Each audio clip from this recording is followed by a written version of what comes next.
और विपक्षी गठबंधन को चुनौती देने के लिए बीजेपी योजनाबद्ध तरीके से आगे काम कर रही है। उत्तर प्रदेश और बिहार जैसे महत्वपूर्ण राज्यों में पार्टी पिछड़े वर्गों और अनुसूचित जातियों और जनजातियों के बीच प्रभाव रखने वाली पार्टियों को एनडीए में शामिल करके अपनी ताकत का विस्तार कर रही है और मीटिंग मंथन से 24 में एक बार फिर पूर्ण बहुमत की सरकार बनाने की तैयारी में जुट गई है।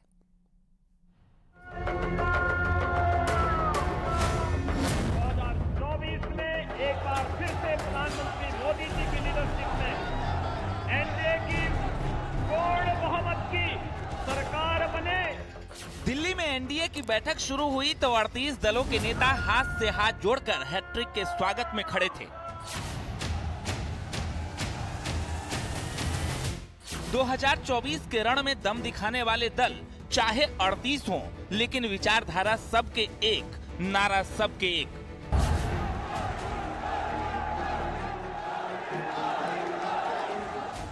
ये तस्वीर गवाही दे रही है कैसे विपक्ष के मुकाबले एनडीए का कुनबा काफी मजबूत है, क्योंकि इस टीम के पास चेहरा है, रणनीति है, विजन है और सबका साथ सबके विश्वास का मंत्र है।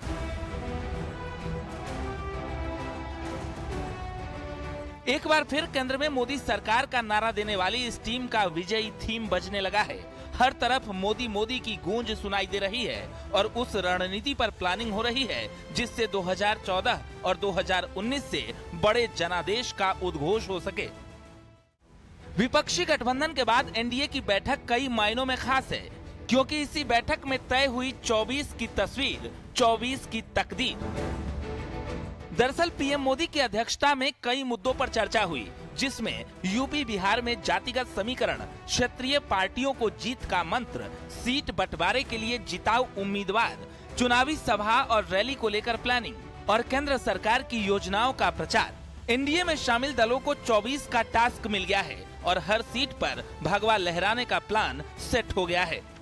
लेकिन आज जो माननीय नरेंद्र मोदी जी के उपस्थिति में जो एनडीए की मीटिंग हो रही है, इसमें 38 पार्टी के देश भर के नेता लोग आ रहे हैं और हमारा एजेंडा है कि 2024 में नरेंद्र मोदी जी को प्रधानमंत्री पद पर बिठाना।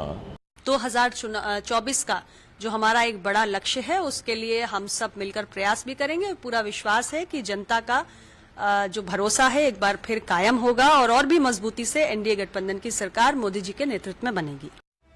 देश के सबसे भरोसेमंद चेहरे के साथ बीजेपी अब उस मैदान में दम दिखा रही है जहां दूसरी तरफ अभी चेहरे भी साफ नहीं और इसी चेहरे की लड़ाई से 24 में चढ़ाई हो गई है। 2024 का लोकसभा का चुनाव एनडीए कैसे मजबूती से लड़े और बिहार में जो पिछली बार एक चूक हो गई थी, एक सीट से हम लोग रह गए थे, 40 में से 39 जीते, एक सीट हम लोगों की रह गई थी, तो इस बार कैसे 40 की 40 सीट जीते। पूरे देश में फिलहाल उनका कोई विकल्प नहीं है, उनके साथ एकजुट होकर हम सब लोग चुनाव लड़ेंगे और अगली सरकार फिर उनके नेतृत्व में बनेगी। देखिए कोई शर्त का कहाँ कोई मामला है, एनडीए में हम शामिल हुए हैं और एनडीए एकजुटता के साथ चुनाव लड़ेगा, इसमें शर्त का क्या। देखिए कुनबा तो स्वाभाविक रूप से बढ़ना है या कोशिश दोनों तरफ से होगी कि हमारे साथ लोग आए, हमारे साथ लोग आए, वो एक अलग विषय है, लेकिन नरेंद्र मोदी जी के नेतृत्व को कोई चैलेंज अभी नहीं। मोदी शाह ने विपक्षी एकता की काट खोज ली है, क्योंकि बिहार में चिराग पासवान और जीतन राम मांझी पर दांव खेला तो उत्तर प्रदेश में ओपी राजभर, संजय निषाद और अनुप्रिया पटेल के साथ मेल से 24 में बड़ा खेल करने की तैयारी है। Bureau report, news 18।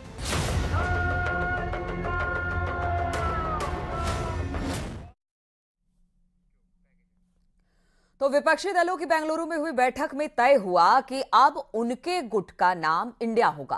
कांग्रेस के नेतृत्व वाला ये विपक्षी गुट पहले था, अब ये तमाम विपक्षी दल इंडिया गठबंधन का हिस्सा होंगे। यानी नाम तो बदल गए, लेकिन अभी तक उस चेहरे पर सस्पेंस है जिसे नरेंद्र मोदी के सामने खड़ा किया जाए। दरअसल इस बार मुकाबला इंडिया वर्सेस विपक्ष के इंडिया से होने वाला है।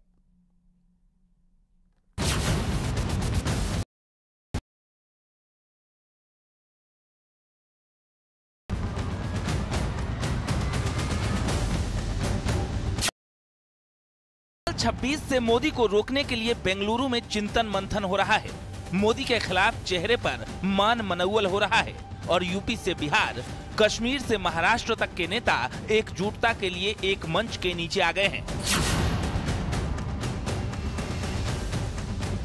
सेव इंडिया, इसको हम भारत बोलते हैं हिंदी में और इंग्लिश में इंडिया है।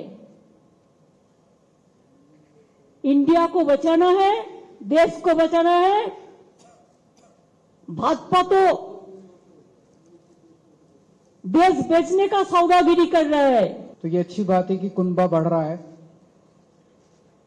आज से 9 साल पहले इस देश के लोगों ने नरेंद्र मोदी जी को भारी बहुमत देके जिताया था। इन 9 साल के अंदर उनके पास मौका था, वो देश के लिए बहुत कुछ कर सकते थे। और रुकेंगे आप छोटे से ब्रेक के लिए, बहुत जल्द हाजिर होते हैं। ये है न्यूज़ 18 नेटवर्क। आप देख रहे हैं न्यूज़ 18 उत्तर प्रदेश उत्तराखंड।